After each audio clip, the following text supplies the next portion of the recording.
Olá a todos, vamos iniciar mais um vídeo aqui no canal da Igreja Luterana de Interlagos. Estamos seguindo as confissões luteranas e trazendo a temática Confissões Luteranas para hoje, com a fórmula de concórdia neste momento. Estamos estudando a Epítome e hoje é dia de finalizarmos a Epítome com o estudo do 12º artigo, que tem como título de outras facções e seitas que nunca abraçaram a Confissão de Augsburgo. E aí nós teremos 4 facções ou seitas que não abraçaram a Confissão de Augsburgo. São elas: os anabatistas, também os schwenckfeldianos, os novos arianos e os antitrinitários. São contra estas facções e seitas que os autores da Fórmula de Concórdia vão se debruçar, vão contradizer agora no artigo 12. Vamos iniciar então pelos anabatistas. Os anabatistas, de acordo aqui com uma nota de rodapé, diz o seguinte: eles negavam o batismo de crianças, mantiveram a tradição de grupos heréticos da Idade Média, cujas crenças giravam em torno de 5 pontos principais, e aqui é interessante para compreendermos quem eram os anabatistas: biblicismo, moralismo, antissacramentalismo, anticlericalismo e milenismo. Ou seja, no que os anabatistas acreditavam? Eles acreditavam basicamente que não deveriam seguir qualquer espécie de ordenamento do Estado.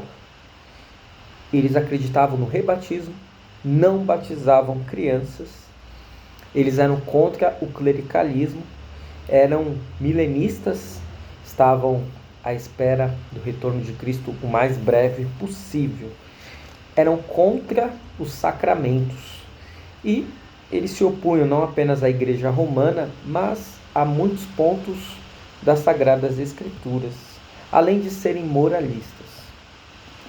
Vejamos aqui as afirmações sobre os artigos que não podem ser tolerados na Igreja: que Cristo não assumiu seu corpo e sangue da Virgem Maria, mas que os trouxe consigo do céu. Isso não pode ser tolerado. Que Cristo não é verdadeiro Deus. Obviamente, isso não pode ser tolerado. Que nossa justiça diante de Deus não se baseia apenas no mérito único de Cristo. Ora, claro que se baseia unicamente no mérito de Cristo. Então, isso também não pode ser tolerado. Em grande parte, baseiam essa piedade em espiritualidade própria. Que diante de Deus, crianças não batizadas não são pecadoras, mas justas e inocentes. Não é o que cremos, não é o que as Sagradas Escrituras afirmam. Que só se devem batizar as crianças quando tiverem alcançado o uso da razão e puderem confessar pessoalmente a sua fé. Isso é um problema sério, porque as pessoas acabam, muitas vezes, modificando o entendimento do que é o batismo, trazendo muito mais o batismo como uma confissão de fé e não como um ato sagrado instituído por Deus. Que os filhos dos cristãos, por terem nascido de pais cristãos e crentes, são santos e filhos de Deus, mesmo sem o batismo e antes dele. Também é um grave equívoco. Que não é comunidade ou igreja cristã e verdadeira aquela em que ainda se encontram pecadores. Ora, mas em qualquer lugar, o que nós teremos no mundo será basicamente pecadores. Que não se deve ouvir sermão nem comparecer naqueles templos em que anteriormente se tenha celebrado e rezado missa papista. Ou seja, eles não acreditavam que a pregação da palavra era algo instituído e ordenado por Deus. Que nada se deve ter com os ministros eclesiásticos que pregam o evangelho de acordo com a Confissão de Augsburgo e reprovam a pregação e o erro dos anabatistas. Obviamente, eles se opunham à Confissão de Augsburgo. Artigos intoleráveis no Estado. Agora, os ataques que os anabatistas faziam contra o Estado. Que o ofício governamental não é um Estado agradável a Deus no Novo Testamento. Que de boa e sã consciência o cristão não pode estar investido em ofício governamental nem exercer tal ofício. Que de boa consciência o cristão não pode fazer uso do ofício governamental contra os maus, sempre que necessário. que de sã consciência o cristão não pode prestar juramento, nem com juramento prometer fidelidade de vassalo feudal ao seu príncipe territorial ou suzerano, que no Novo Testamento o governo não pode de sã consciência aplicar a pena capital a malfeitores. Ou seja, o que é isso aqui? Os anabatistas eram contra as guerras. Para os anabatistas, alguém que seguia a sua doutrina não poderia se alistar no exército, não poderia prestar juramentos. E muito menos defender com armas, com o uso de armas, qualquer pessoa.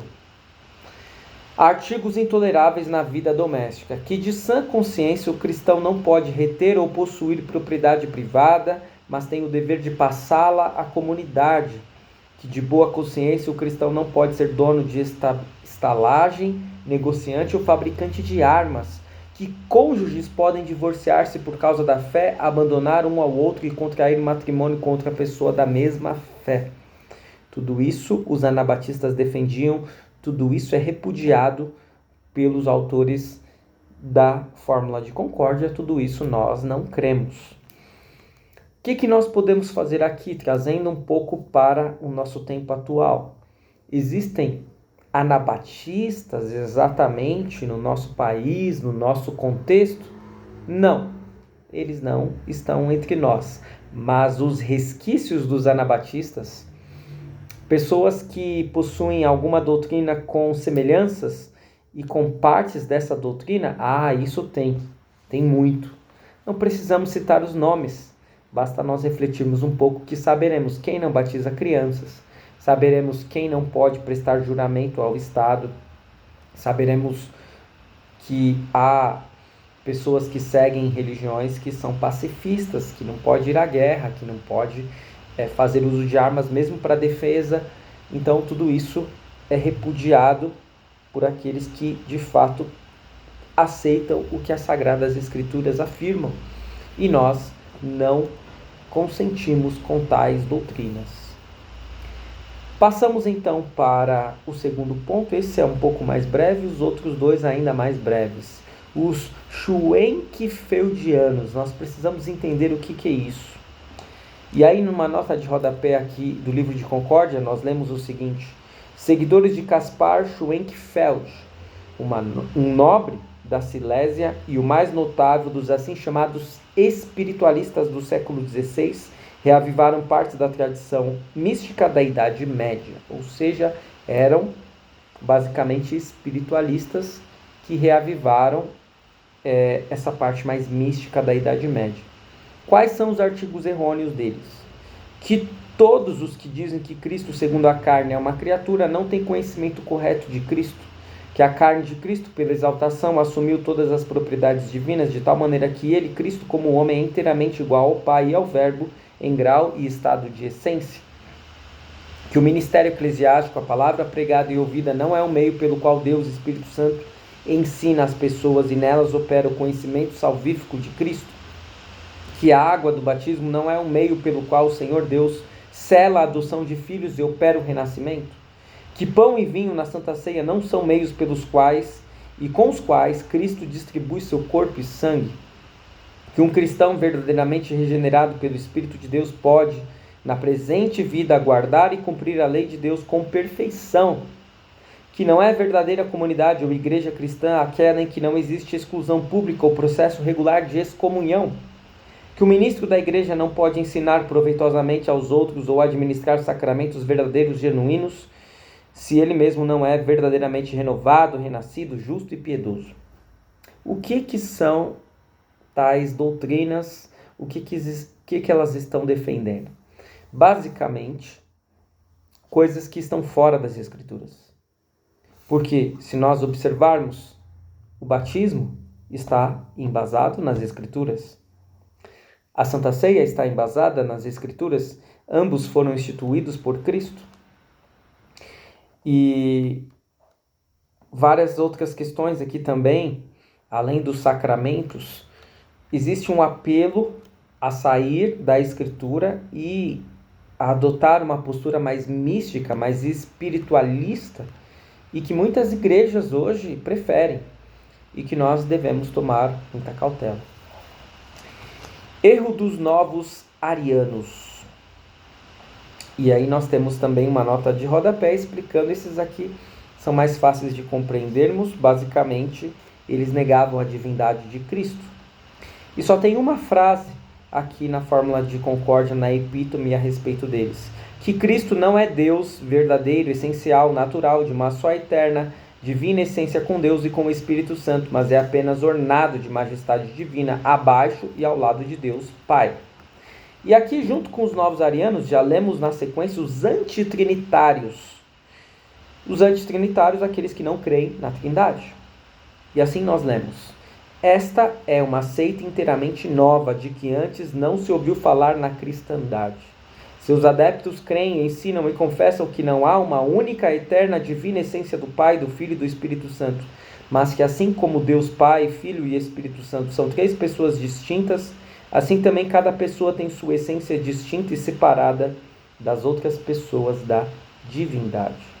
Rejeitamos e condenamos todos esses artigos e outros a eles similares, juntamente com os erros a eles ligados e que deles se seguem, afirmando que são errados, falsos, heréticos, contrários à palavra de Deus, aos três símbolos, à Confissão de Augsburgo e à Apologia, e aos artigos de Esmalcalde e aos catecismos de Lutero.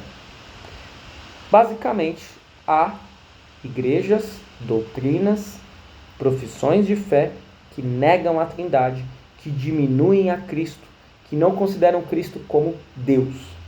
Tudo isso são graves equívocos, não apenas contra a Confissão de Augsburgo ou contra a Fórmula de Concórdia, mas contra as Sagradas Escrituras e, consequentemente, contra Deus. Quando nós ouvimos o tipo de discurso que diz que todos os caminhos levam ao mesmo e único Deus, nós precisamos ficar com as nossas anteninhas ligadas, porque isso não é verdade. Não é porque nós vamos, por conta disso, nos indispor com as pessoas, rejeitar pessoas, ou brigar com pessoas que creem de modo diferente. Mas nós não podemos dizer que é a mesma coisa. Nós não podemos diminuir o plano da salvação. Nós não podemos diminuir as pessoas da Trindade. Nós não podemos nos colocar no centro e deixar as Escrituras de lado. No final das contas, era isso que essas facções, essas seitas queriam fazer. Tirar as Escrituras do centro, tirar a fé no Deus triuno, e isso, consequentemente, é muito pernicioso, é muito perigoso para a nossa fé. Porque se de fato nós embarcarmos nessas viagens, correremos sim um grave perigo de perdermos a nossa salvação.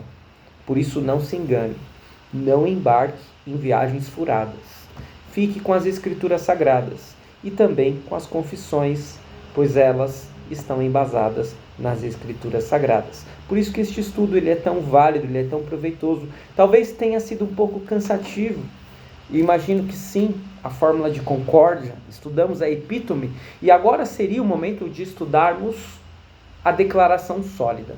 E eu digo a vocês, seriam agora basicamente cerca de 80, 70, 60 páginas, um pouco menos, 50 páginas que teríamos que estudar.